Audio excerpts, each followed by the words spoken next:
کے وفادار ہے علماء دیوبند، اسلام کے غمخوار ہے علماء دیوبند، آقا کے وفادار ہے علماء دیوبند، اسلام کے غمخوار ہے علماء دیوبند۔ السلام علیکم ورحمۃ اللہ وبرکاتہ۔ ناظرین، اگر آپ ہمارے چینل میں نئے ہیں تو ہمارا چینل یس سر چینل کو سبسکرائب کریں اور بیل آئیکن کو دبائیں تاکہ نئے ویڈیو اپلوڈ ہوتے ہی آپ تک نوٹیفیکیشن کے ذریعے پہنچ سکے۔ جزاک اللہ۔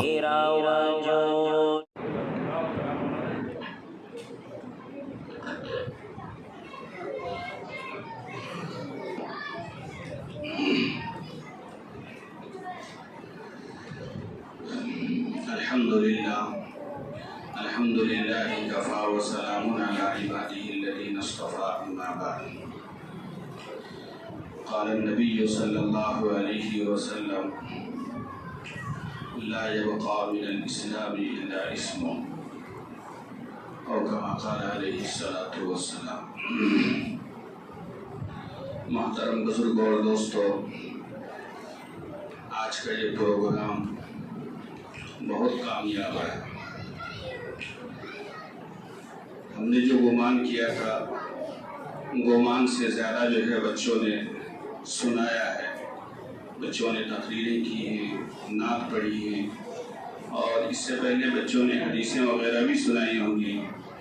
اس سے یہ پتہ چلتا ہے کہ ہمارے اس مسجد کے جو ذمہ دار ہیں وہ فعال ہیں، یعنی ان کے دل میں ایک فکر ہے، ان کے دل میں ایک لگن ہے کہ ہمارے محلے کے بچے سدھر جائیں، ہمارا محلہ جو ہے اچھا محلہ بن جائے۔ تو ہمارے جو ذمہ دار ہیں، اللہ تعالیٰ ان کی عمروں میں برکت عطا فرمائے اور ان کا سایہ قادر قائم اور دائم رکھے۔ اور اسی طریقے سے ہمارے استاد جو ہے معلم حضرت مولانا اعجاز احمد صاحب، یہ ان کی محنت کا پھل ہے اور اللہ کے فضل سے جو ہے اچھی محنت کر رہے ہیں۔ آئندہ کے لیے ہم اور زیادہ امید کرتے ہیں کہ اس سے زیادہ اور محنت کریں۔ میرے محترم بزرگ اور دوستو، باتیں تو پوری ہو گئی ہے۔ مولانا عبداللہ صاحب کے ذریعے سے ماشاءاللہ بہت اچھے انداز سے آج کل کے حالات کے اعتبار سے جو ضروری چیزیں تھیں وہ آپ کے سامنے آ گئی ہیں۔ میں نے آپ حضرات کے سامنے ایک حدیث کا ٹکڑا پیش کیا ہے۔ اللہ کے رسول صلی اللہ علیہ وسلم نے اس حدیث میں ایک پیشن گوئی فرمائی ہے کہ تمہارے اوپر ایک زمانہ ایسا آئے گا، ایک دور ایسا آئے گا کہ اس دور کے اندر اسلام کا صرف نام باقی رہے گا اور اس کی حقیقت اور روحانیت ختم ہو جائے گی۔ اسلام کا ایک زمانہ تمہارے اوپر ایسا آنے والا ہے کہ اسلام کا صرف نام باقی رہے گا۔ لوگ یہ کہیں گے کہ یہ مسلمان ہیں، ان کا نام جو ہے زید ہے، ان کا نام عمر ہے، ان کا نام عبداللہ ہے، ان کا نام عبد الرحمن ہے، صرف نام باقی رہے گا۔ اندر جو روحانیت ہے، اندر جو ایمان کے ذریعے سے جو قوت پیدا ہوتی ہے، جو طاقت پیدا ہوتی ہے، وہ باقی نہیں رہے گا۔ تو اس زمانے کے اندر جس وقت اللہ کے رسول صلی اللہ علیہ وسلم نے اس پیشن گوئی کو، اس حدیث کو بیان فرمایا، صحابہ کرام تعجب کرتے تھے کہ ہمارا زمانہ تو ایسا ہے، ہمارا ماحول تو ایسا ہے، ہم ایسے ماحول کے اندر ہیں، لیکن اللہ کے رسول صلی اللہ علیہ وسلم کی بات کے اوپر، اللہ کے رسول صلی اللہ علیہ وسلم کے فرمان کے اوپر ان کو یقین تھا اور وہ بھی سمجھتے تھے کہ ہاں ایسا زمانہ آنے والا ہے۔ تو میرے محترم بزرگوں اور دوستو، آج جب ہم اپنے ماحول کو دیکھتے ہیں، اپنے معاشرے کو دیکھتے ہیں اور اپنے شہر اور گاؤں کو دیکھتے ہیں، تو یہ حدیث ہمارے اوپر صادق آتی ہے، یہ حدیث ہمارے اوپر صادق آتی ہے کہ آج ایک ایسا زمانہ آ گیا ہے